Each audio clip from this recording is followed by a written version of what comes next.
Hi everyone, a huge welcome to Steve's Kitchen. If you were with me the other day, I made these homemade caramels and they were delicious. Now it got me to thinking, I've got caramels, I had a box of Shortbread Fingers in the cupboard. Well, that's 2/3 of the way of making a Twix.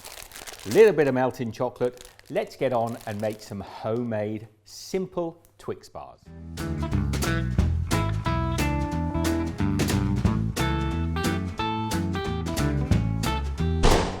Now quickly before we start, my shortbread biscuits were a little bit short and wide, so I've ended up with Twixes that aren't the traditional shape. If you want those long, narrow Twixes, I've got a recipe on my site there. You can get across and make shortbread the perfect shape for a Twix, but they're still going to taste great. I mean, look at this. I'll break this one in so you can see what we're going to get.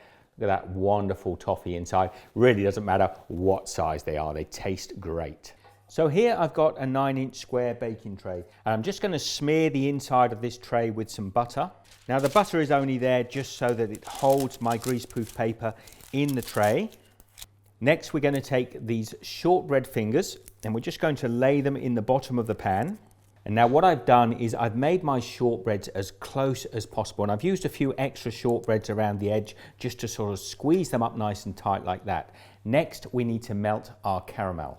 Now my caramels are a little firmer than I like, so I'm putting a couple of tablespoons of thick cream into the bottom of a saucepan. And I'm going to take 300 grams, about 10 ounces of my caramels, and pop them on top of the cream. Then I want to take that over to the stove and just warm it gently until it becomes nice and liquid.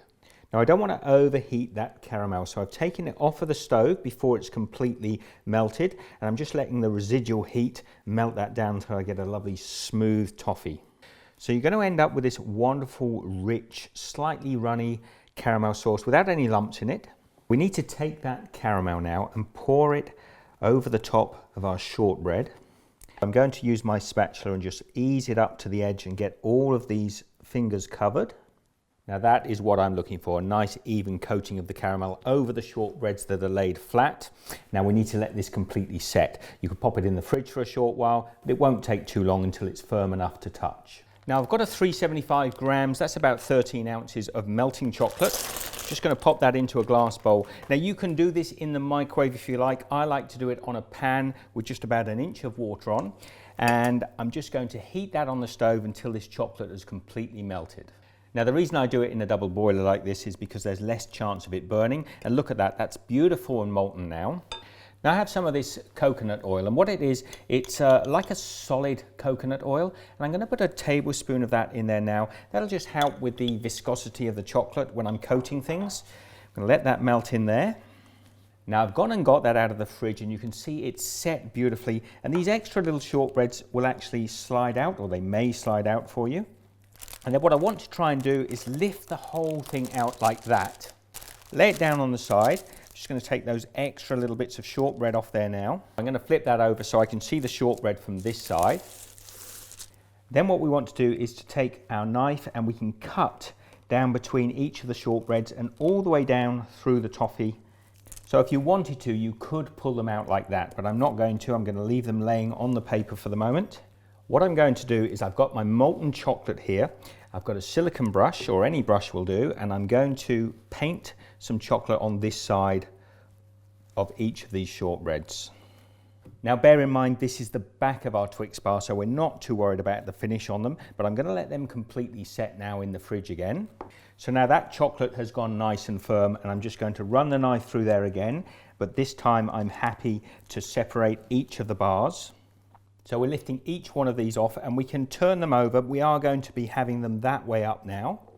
Now what I've done is I've laid each of the Twix bars on some little chopsticks or skewers, you decide.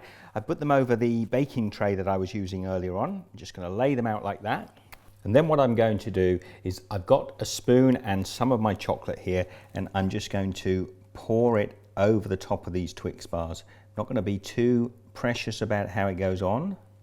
I want it to run down the sides as well. Now there are 8 of my Twixes ready and coated. I'm going to pop them in the fridge just to chill down, and I'll get on and do some more. So there you have it. Look at those Twixes. They look great. That one's cut in half. They taste absolutely fantastic. Are they a lot of work? Yes, they're a lot of work. You've got to have a bit of passion, bit of fun, but they taste great. And I'm going to try one here for you now. Give this a try. Now, is that as good as a real Twix? No, it's not. This is a lot better than a real Twix.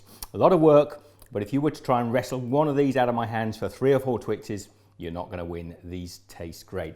Now, please share the love. Give this video the thumbs up. I hope you had some fun. If you decide to give this a go, share the pictures, share the harrowing moments. That'll be great. See you next time. Be good. Now, I don't know what on earth possessed me to make Twixes today, except for I know there's a lot of people who are going to be very happy to eat these. It was fun making, and I'd love to hear your comments down below. I'll leave some links to some other videos here. Please subscribe to the channel as always. Stay in touch. Be good. I'll see you next time.